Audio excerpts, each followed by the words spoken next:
What is your next best move? What should you be thinking about right now?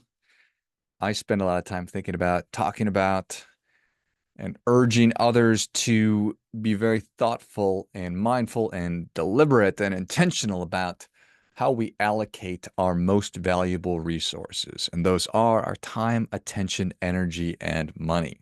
And the idea being that if I can figure out what's the most important thing that I want, the most important things that I want, and then allocate or apply those resources to those things that are of the highest and best use, interest, value to me, then the result's going to be I'm going to be a happier person. I'm going to be more contented. I'm going to get what I want more because I am applying my most precious things to the most important things. Makes sense. So, as we are trying to figure out in every aspect of our lives, personal lives, our business lives, our family lives, our community, all of it, what's our next best move? What should I be doing right now? What should I not be doing right now? What should I be absolutely stop doing altogether? These are the questions. So, how do I get better at doing that? How do I know what I should be doing, what I should not be doing? The last thing I want to do, unless I want to do it, is waste time. Time is just because time is of value doesn't mean that I don't want to waste it sometimes. Just because I know how important my resources are doesn't mean that I can't F around. That's okay. Sometimes I'm just over all of it. I don't feel like it. I just want to sit on the couch, watch a show, burn some time, waste it. It's not that I consciously want to waste time. It's just that I need a break. I need to kick my feet up, whatever, zone out. And that's okay. That's okay. We need to honor that, particularly if we're just fighting ourselves so bad and every fiber of our being just says, I just can't do this right now. I need a break. I'm burned out. I'm stressed out. I just can't right now. Totally fine. What I don't want is to be lying and BSing myself and just keep trying to push a rope and to do things that are just not gonna happen. It's not gonna happen today. It's okay. So I want to be more conscious about that and make more, you guys, informed decisions. I don't want to just be lying to myself and going through the motions and spinning my wheels when I could be recovering and giving myself what I really need, which sometimes is just to blow off some steam or burn some time. So there's all this going on. And then it's the conversation about should I be focused on my strengths and just go all in on my strengths? Should I try to understand where I'm weakest and how can I figure out how to get stronger in these areas that I'm not that strong in? And I think at this point, I'm more in the camp of let's focus on our strengths more than our weaknesses because I don't know that I've got enough time to improve my weaknesses so they're just sort of a neutral. I think I would rather focus on my strengths. But I'm open to conversation. It's something I've been thinking about. So I would love to know what you think about that. Um, but in service of helping us to figure out what our next best move is or what our next best moves are, in service of figuring out how best to be allocating our resources, the Pareto Principle is a very, very, very helpful tool in helping us sharpen, prioritize, and then focus on the things that actually do matter the most. And you're probably familiar with the Pareto Principle, also known as the 80-20 rule, 80-20 law. And the idea is when you identify 20% of the causes that lead to 80% of the results, then you can focus on those really productive activities and focus less or get rid of the wasteful ones or the ones that just don't yield the results that you're looking for. So again, 20% of the stuff you do or that you focus on is oftentimes going to get you. Rather, when you recognize what the 20% of the activities are that get you most of the results, then you can focus more on those 20%. So that's the key. But my question is, do we know what those are? Do I know what those activities are? Do I know what those things are? Do I know what that 20% is? So that's what I want to talk about today. So again, the idea is that 80% of the outcomes come from 20% of the causes. An Italian economist named Vilfredo Pareto, he observed in 1896 that 80% of the land in Italy was owned by 20% of the population. That's interesting. I wonder where else that applies. And he found out, studying it, that it applied to many places beyond just economics. It applies to our businesses, our personal lives, time management, and productivity in general. So again, core idea is that not all of our causes, not everything that we're doing are going to be equal in terms of what they yield or their impact. In fact, it's the realization that a small percentage of the things that we do, the causes, leads to a large percentage of the results. So it commonly shows up as 80-20, but could be 70-30, could be 90-10, could be 95-5. And what a joy that would be if you can get to 99% that you recognize that 1% of the things that you do get 90% of the results. What would you do then? Well, you would absolutely focus on that 1%, right? Like, this is awesome. I know exactly which lever to pull, which button to push. Incredible. So, but it's never necessarily going to be 80-20. Just be mindful of that. Be thoughtful of that. So think about from a business perspective. If you could know that 80% of your sales come from these 20% of customers. So if you've got 100 clients, 100 customers, okay, wow, turns out that the majority of my sales come from these 20. Then you'd focus more on those 20 than you would on the other 80%.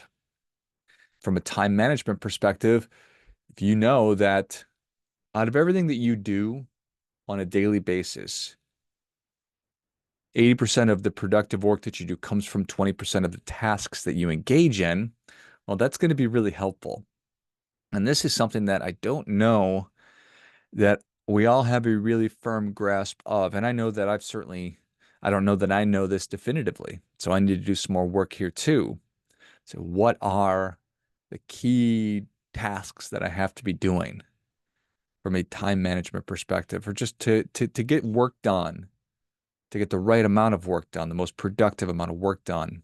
What are the tasks that are driving 80% of it? What are those 20% highest value tasks? So, and it's true of our health too.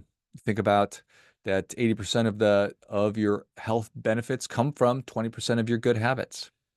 Think about if you're in the habit of exercising and you have a nutritious diet and you get enough sleep, out of everything that you're doing to promote good health, I bet it comes down to 20% of the stuff you're doing is going to have the biggest results. So again, it helps us to really prioritize our tasks, focus our efforts on the things that really matter the most. And it helps us to focus on those things and then minimize what is less valuable or really wasteful a lot of the time, which is part of the human condition. So again, if you're able to identify the 20% of your customers or your product lines that generates the most revenue, it's going to allow you to strategically focus on improving those things. So it's allocation of resources that we're looking to become as efficient as possible. So what can you be doing when you are making policies, making good decisions, really everything that we're doing? You can apply this to the world of politics, to the world of business, to the world of health. You can apply it to coding and technology, really literally everything. Figure out if you're trying to have a better relationship with your kids, Think about, okay, what are all the different activities that I do with my kids, and what are the highest value things that we're doing that lead us to having a really strong positive relationship? What are the things that I need to be doing as a parent to be able to demonstrate and show them that this is what it's going to take for you to be a successful, independent adult down the road? Figuring those things out. So, if we're going back to the company, um, figure out, yep, this is what I need to be doing. If we're talking about personal productivity, you figure out that 20% of the tasks are which 20% are going to deliver the best, most efficient results. That's going to increase your productivity, but more importantly, I think it's also going to reduce the amount of stress that you're feeling. And that's really valuable also. It's increasing productivity, it's reducing stress. These are all really, really, really positives. So to revisit the idea that it's not going to always be 80-20, it doesn't have to be. It's all about that you're going to get uneven results from certain activities. And once you identify that, wow, look at that.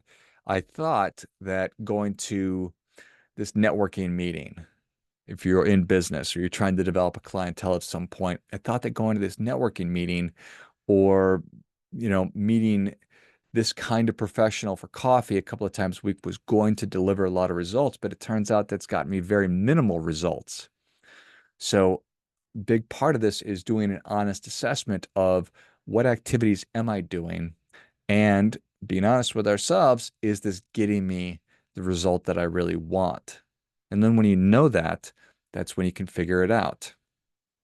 So, um, the trick is identifying what is referred to as the vital few. So, figure out which 20% of your tasks, clients, products, or efforts are delivering 80% of the results that you're looking for. And then it's a function of how do we eliminate or minimize the trivial many. So, now that you've figured it out, what do we do? And if you're in a position where you can hire people to all of a sudden take off your plate all the stuff you ought not be doing, that's awesome. But meanwhile, in the real world, I appreciate that you might not be in a position to be able to hire full-time staff to be able to help you with your business, or you might not be in a position to be able to hire a housekeeper or a landscaper or a pool person, just from a very functional, think about the work that must be done around your home. Got to do laundry, got to cook food, got to vacuum, got to clean the pool, got to do landscaping. This is a lot. So, are there opportunities for you to get some of that off your plate? But again, I know that we can't just all of a sudden move from 0 to 60. So, the trick is, how can I do a little bit less? How can I get a little bit better at this to free up a little bit more time to focus on the things that do really matter? So, in terms of our family unit, if I recognize that I spend so much of my time on Saturday and Sunday running errands and doing chores and completing the list of the stuff I was just talking about, that I'm not able to spend as much quote unquote quality time with my kids. Well, what can I do? How can I make this a little more efficient and tip the distribution of the percentages more in my favor? And that's the work right there. That's figuring it out. And as intelligent people, I think that we're able to do that. And just also understanding that this is going to shift a little bit over time, because once you do identify what's most important, and then you're able to start moving and shifting your activities more towards that, well, then your Pareto distribution is probably going to shift a little bit more, and you're going to continue to become a little bit more efficient. So that's a really powerful thing. So I think that you become more efficient when you focus on those vital few activities that lead to the majority of your results. You are doing what we all want to do, but don't always know how, which is work smarter, not harder. It's going to result in better decision making because it's going to help us to prioritize those high value or high impact activities and move away from wasting more time or wasting time on low value tasks, and then improving our problem solving So it's going to help us to get to the root cause of the problems and recognize that a small number of issues are responsible for the majority of the problems. So that's the the distribution. You can apply it in so many different places. Like 20% of the problems are going to, or 20% of the root causes are going to result in 80% of the problems. Just like 20% of your activities are going to result in 80% of the results. So the cause and the effects. Um, so it's a really fascinating thing. And within your organization, 20% of your sales team is going to, produce 80% of the results, and so on and so forth. It's just going to show up everywhere, just like Pareto recognized that 80% of the land in Italy was owned by 20% of the people. So pretty extraordinary. But once you know, then it can help you to figure out what that next best move is. And you can look and see and look at yourself and say, okay, what am I strongest at? What are the activities that I'm really good at that are moving that needle, that are having the biggest impact in every aspect of my life? And really do an audit of those things. What are the stuff I'm doing every day? It's a long list. We're doing so much stuff. We're making so many different kinds of decisions. The idea is having a better and deeper understanding of these are the highest impact, the vital few, versus the many that are causing me to be way less efficient and taking me further away from the life that I want versus getting me closer to it. How do I get rid of some of those? And you can do it a little bit at a time. Don't have to do it all at once. And like this has been, like Pareto talks about, it's going to change over time anyway. So as you are trying to figure out what's my next best move, what ought I be doing right now with my time to get the results that I'm looking for, having a better and deeper understanding of the impact of the things that you're doing and understanding which are of the highest value, I can't advocate enough that that's going to get you closer to what you truly want. So, more you know, more you know. As always, do your part by doing your best.